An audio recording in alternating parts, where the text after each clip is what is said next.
वैकुंठ चतुर्दशी को हरिहर का मिलन भी कहा जाता है। इस दिन भगवान शिव और भगवान विष्णु जी का मिलन होता है। विष्णु जी और शिव जी के उपासक इस दिन को बहुत ही उत्साह से मनाते हैं। खास तौर पर ये उज्जैन और वाराणसी में मनाया जाता है।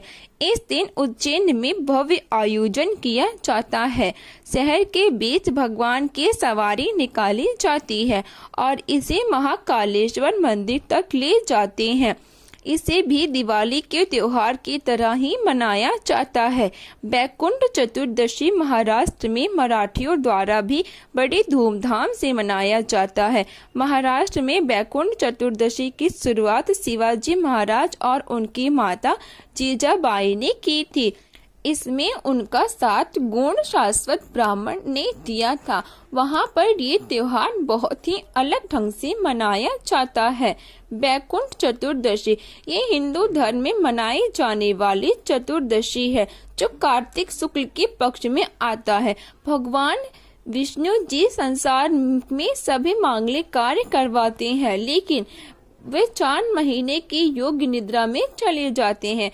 इस 4 महीने में कोई भी मांगलिक कार्य नहीं किया जाता है। इन 4 महीनों में भगवान शिव सारा कार्यभार संभालते हैं।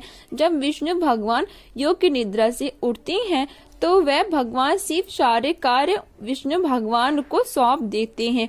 उसी दिन को वैकुंठ चतुर्दशी कहा जाता है। इस बार वैकुंठ चतुर्दशी 17 नवंबर 2021 को मनाई जाएगी।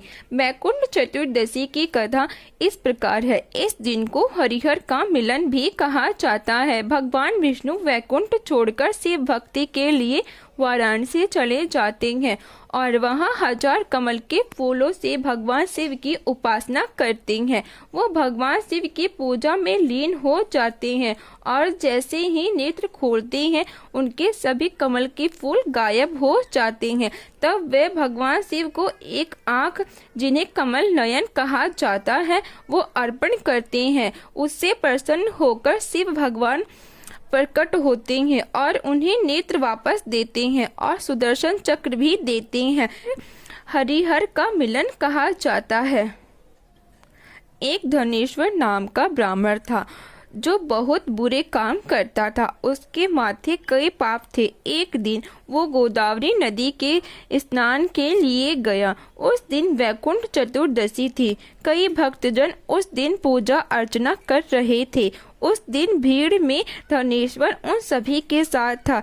इस तरह श्रद्धालुओं के स्पर्श के कारण धनेश्वर को भी पुण्य मिल गया। जब उसकी मृत्यु हो गई तब उसे यमराज लेकर गए और नरक में भेज दिया। तब भगवान विष्णु ने कहा, ये बहुत ही पापी है, पर इसने वैकुंठ चतुर्दशी के दिन गोदावरी स्नान किया और श्रद्धालुओं के पुण्य के कारण इसका सभी पाप नष्ट हो गया, इसीलिए इसे वैकुंठ धाम मिलेगा।